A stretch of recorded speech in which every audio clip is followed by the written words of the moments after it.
পৌনে 4টে বাজে, এখনও আমি দুপুরে কিছু খাইনি, টিফিনও করিনি। আমার একটা বন্ড হারিয়ে গেছে LICর। সারা ঘর তছনছ করলাম, কোথাও পেলাম না। আমার বাড়ি সংস্কার করা হয়েছিল, সেই সময় কোথায় যত্ন করে তুলে রেখেছি পাচ্ছি না। অনেক খুঁজেছি, সারা দিন বেশ কয়েকদিন ধরে খোঁজাখুঁজি হচ্ছে। অন্যান্য দিন আমার অন্য কাজ থাকে, সঙ্গে এই খোঁজার কাজটা ছিল। যেহেতু আমি প্রাইভেট টিউশনি করি, আজকে শনিবার ছুটি, তাই আজকে সকালবেলা থেকে লেগে গেছি বন্ডটা খোঁজার জন্য। কোথাও পেলাম না। তারপরে একটা অ্যাপ্লিকেশান লিখলাম বন্ডের, আমার যে বন্ড নাম্বারটা LICর নাম্বারটা দিয়ে আমি একটা অ্যাপ্লিকেশান লিখলাম। নিয়ে ওই 2টোর সময় আমি গেলাম আমাদের ব্যান্ডেল পিপিতে, যে একটা ডায়েরি করি, ডায়েরি করলে তো একটা বন্ড পাবো নতুন, তার জন্য গেছিলাম। কিন্তু গিয়ে একটা নতুন জিনিস জানলাম, যেটা আগে আমার জানা ছিল না। আমার মতো অনেকেরই হয়তো জানা নেই।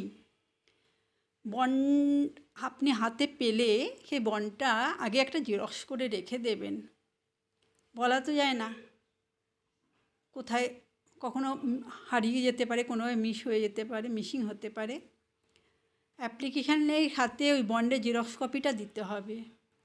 যদি জেরক্স কপি না করা থাকে, তবে প্রত্যেকটা কাস্টমারকে, মানে যাদের বন্ড আছে, বন্ডের এগেনস্টে একটা এপিট করতে হবে কোর্টে গিয়ে।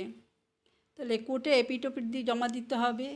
আর অ্যাপ্লিকেশানটা যখন লেখা হবে, অ্যাপ্লিকেশানে অবশ্যই নাকি লিখতে হবে যে আপনি বন্ডটা কোথাও জমা রাখেননি, মানে কোনো বন্ধক রাখেননি। মানে এই সমস্তগুলো যদি আপনি করেন, তাহলেই কিন্তু থানায় আপনার সেই কেসটাকে নেবে, ডায়েরিটা নেবে, এবং সেই ডায়েরিটা নেওয়ার পরেই আপনি আবার নতুন করে LIC অফিসে একটা অ্যাপ্লাই করতে পারবেন যে নতুন বন্ডের জন্য। এটা আমার জানা ছিল না, জানলাম। এবং এটাও জানলাম, দেখলাম কত কী তো হয় একটা বন্ডের জন্য। আমাকে এতটা দৌড়াদৌড়ি করতে হচ্ছে, মানে খুবই কষ্ট হচ্ছে। এখন এইটা বন্ডটা পাওয়া তো খুবই দরকার না, অথচ পেলাম না। আবার একটা দিন পিছিয়ে গেল, কালকে রবিবার, হবে না। সোমবার আবার কোর্টে উকিল ধরে এপিট করতে হবে, করে তবে আবার নতুন করে অ্যাপ্লাই করতে হবে, কারণ ওই আগের